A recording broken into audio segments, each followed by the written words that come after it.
linear pipeline going all the way from detecting at the very left of, we feed it a video, and at the very right, we should get an evaluation of the classification it performs.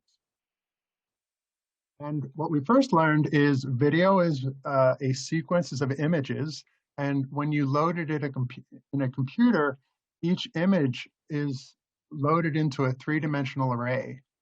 Two of the dimensions are the spatial coordinates of X and Y, and the third dimension are three color channels, because a color pixel can be represented by a sum of red, green, and blue.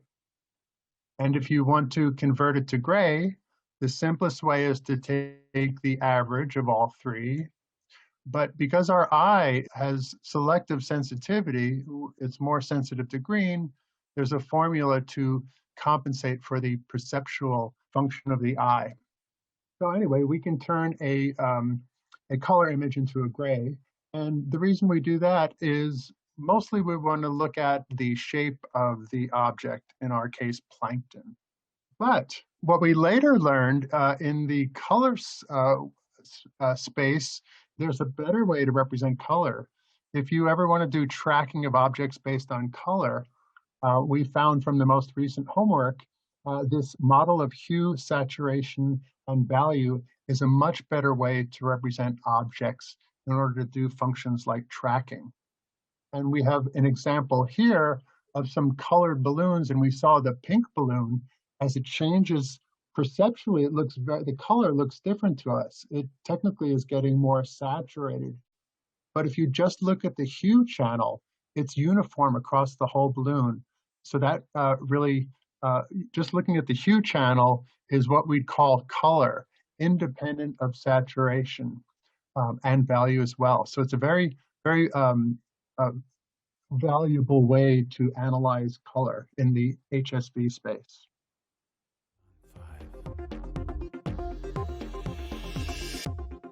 So we finished detection, which includes tracking.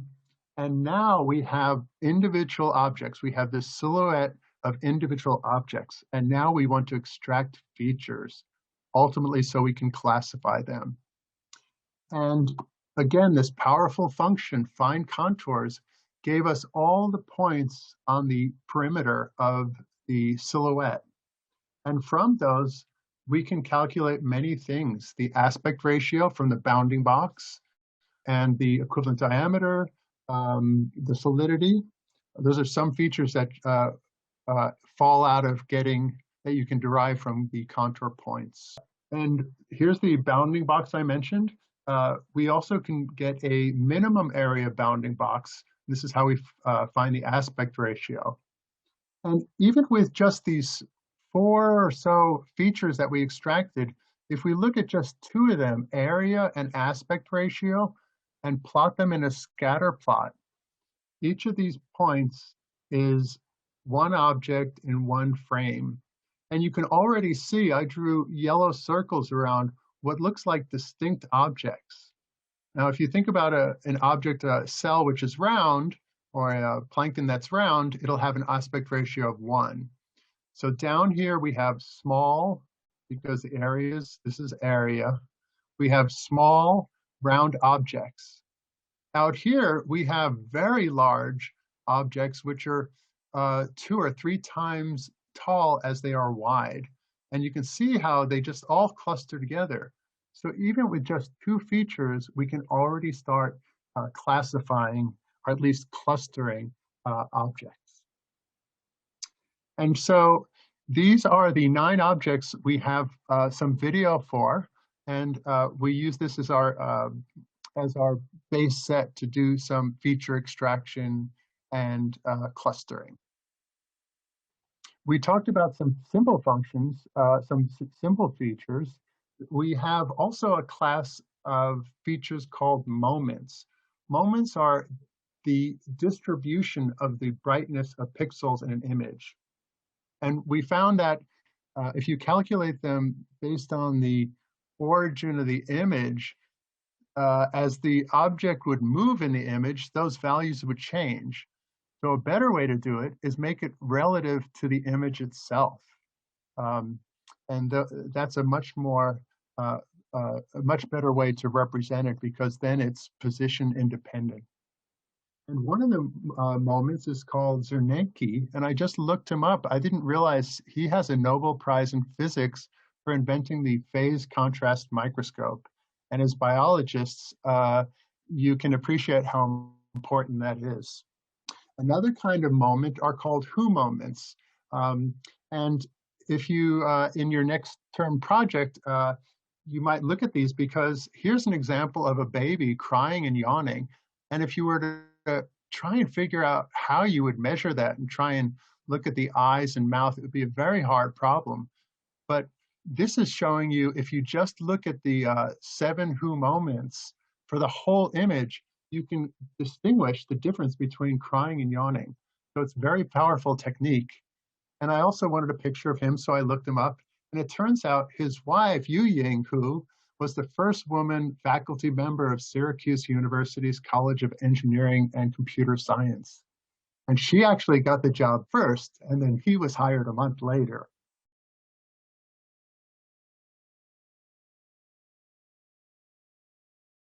Let's move on now to unsupervised clustering.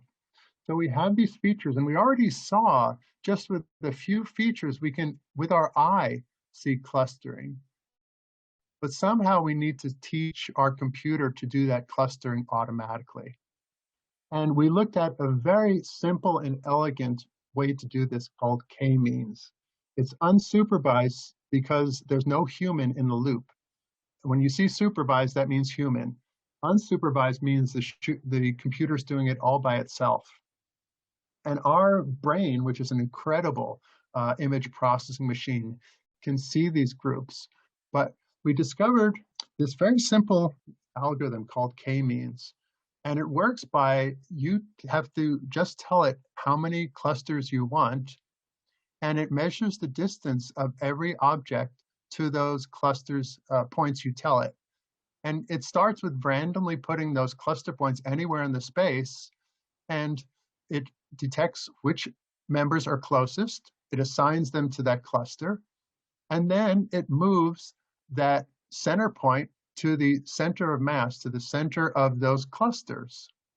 And it iterates this until the members do not change membership.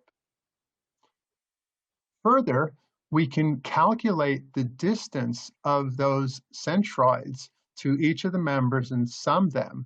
And the better the clustering, the smaller that distance will be. And that distance is called the inertia. And I mentioned you have to tell this algorithm how many clusters you want. Well, that's a catch-22. How many clusters are ideal? Well, by plotting that inertia, we can see an elbow in the curve. And that elbow is what I'll call the point of diminishing returns, meaning the first few clusters are really decreasing the inertia tremendously. But you get to a point where adding more clusters, yes, it does reduce the inertia, but not that much. So it's kind of overkill. So at this elbow is the ideal point for the minimum amount of clusters to have the greatest impact. That is the lowest relative inertia. And so you can write a simple algorithm that will find this point. So the thing can be totally automatic. You give it the objects with all the features, it will cluster them, and it will calculate the inertia and pick the cluster which is at this elbow.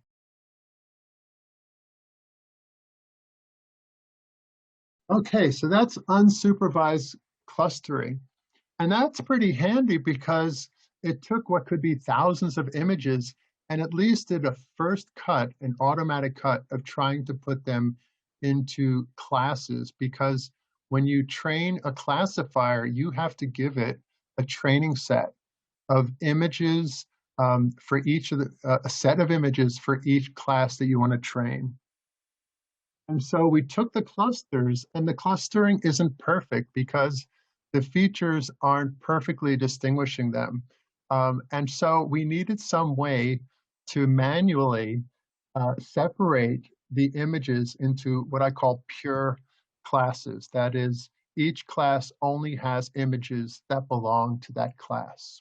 And as you talk to machine learning people, you'll find they spend an inordinate amount of time preparing their data sets, curating their data sets. So we bit the bullet and made a GUI, a graphical user interface, so we could take this image and quickly sort them. Our brain is really good at looking at images. We're looking at 100 images, and instantly you can point out, and as fast as you can click a mouse, you can remove the images that don't belong in this set. And to do that, we'd had to learn the OpenCV mouse commands, and we had to do the math to figure out when you pointed anywhere on an image in the grid, what cell was it talking about? And we were successful at doing that. And we could quickly then, with this little GUI we wrote, select cells and remove them from the set.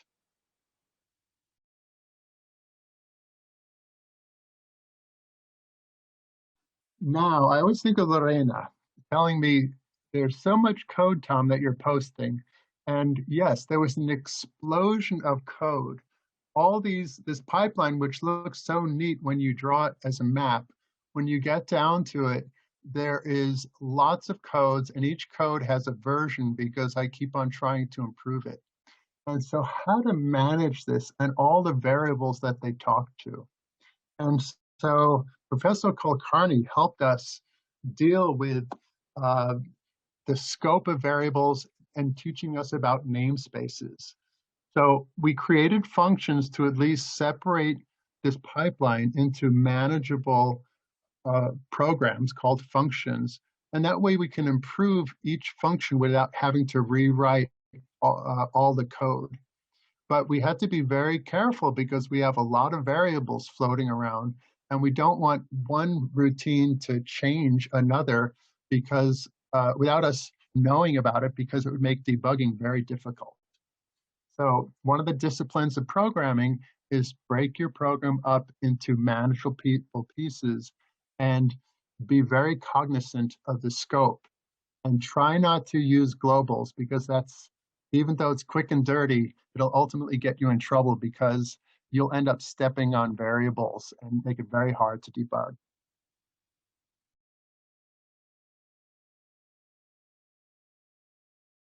So back to our image, we took our color image, we converted it to grayscale, and what we wanted to do was make a silhouette to make the outline of the object so we can do some recognition on its shape. And the simplest way is to apply a threshold. And if it was greater than the threshold, we would make it, let's see, our object is dark. So if it's greater than the threshold, that's background. And if it was below the threshold, that's our object. But the subtlety is these objects have texture inside. They're not pure black. And so what we found is if you were to use a fixed threshold on the image, you would get potentially multiple objects being detected. And so we applied a blur function, and we're very familiar when we take pictures, we don't want blur. Well, in this case, we wanted blur, so it would average out the values of the pixels to get rid of the light and dark contrast inside of the object.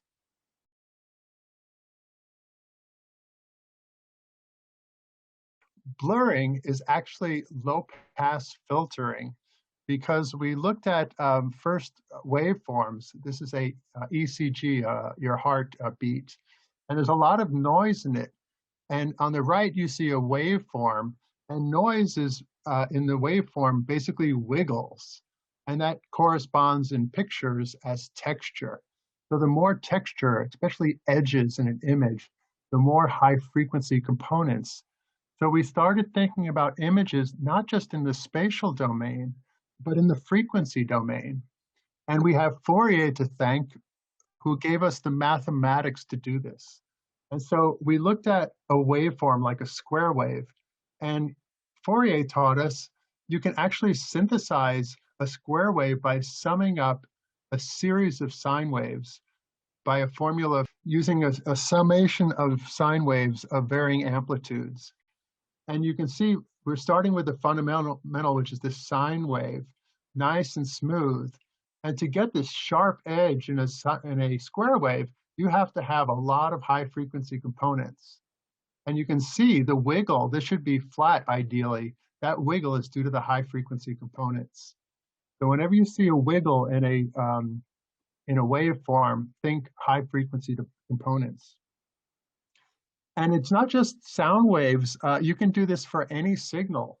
And if you think of a digital image as a row of signals of brightness and columns of signals of brightness, we can take those waveforms and apply the Fourier transform to see this image in the frequency domain. And what's wonderful about the Fourier transform is it's symmetric. You can go back and forth from the spatial domain to the frequency domain. And why is the frequency domain interesting to us? Well, we can see some aspects of features of the image in the frequency domain. And the way I suggested you think about it is if you move your finger along an axis and feel the bumps as if the brightness were height, those bumps are creating the pulses, the frequency, and the faster it is, the higher the frequency. So when we plot in the spatial domain, the origin 0, 0 is the top left. But when we plot in the frequency domain, we shift it. So we make the center 0, 0. Zero frequency is what we call DC. That stands for direct current, which refers to electricity like batteries. And in an image, the DC component is the overall brightness, the sum of all the pixels. And that's a really big value. And so it would be really bright in the center and you would hardly see anything else. It would eclipse all the rest of the signal. So we plot it in log space so we can see the lower amplitude components of the high frequency. So in this frequency domain plot, the center is the DC component. That's the overall brightness of the image. And as you go radially out, you're increasing the frequency. And in an image, all the high frequency information is all the texture, all the edges, while more in the center is what would be like the blurred image. And so if we look at this parrot flying, if you look at the axis where most of the brightness is, if you look in the spatial domain and move your finger across it, you can see all those feathers are creating those the bumps, as I call it. You would, if you could feel the intensity, you would feel all these bumps as you went in this axis. And so we can actually see the orientation of objects in the frequency domain.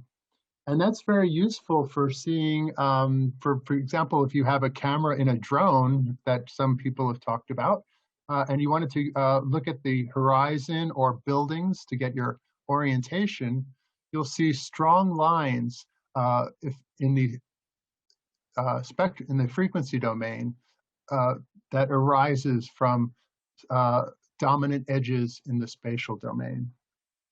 And one application of this is an OCR, which is optical character recognition. Your document might not be perfectly aligned. So to align it, if you go into the frequency spectra, you can look at the dominant axes, which will be the orientation of the letters since they're all written on lines.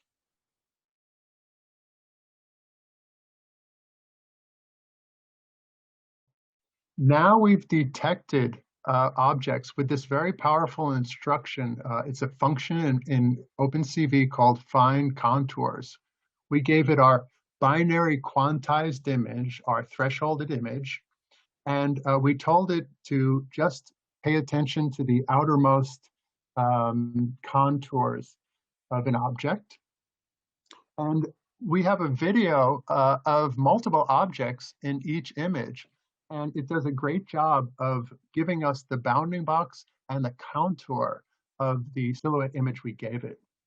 And since this is a video, every frame we're getting locations of an object, and they're moving from frame to frame. But the sample rate of the video is fast enough. The movement is relatively small, so we can do tracking by just saying the current object is probably the same object as the nearest one in the last frame. And that's how we create what are called tracklets. So this cyan colored sequence of dots, each dot is the location of an object in one frame. So each dot is a frame, and there's maybe 24 dots I see at least, so there's 24 frames at least.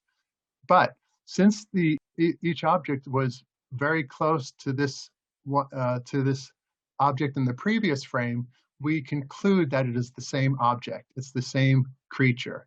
So that's great. So now we know all these objects from all these sequential frames are probably the same creature.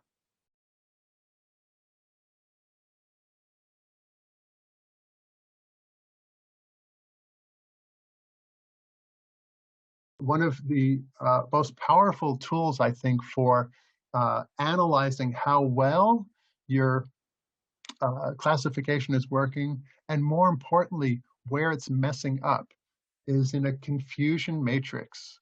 And the way this works is on one axis, in this case, the y-axis, you have the true class. They're all means of transport.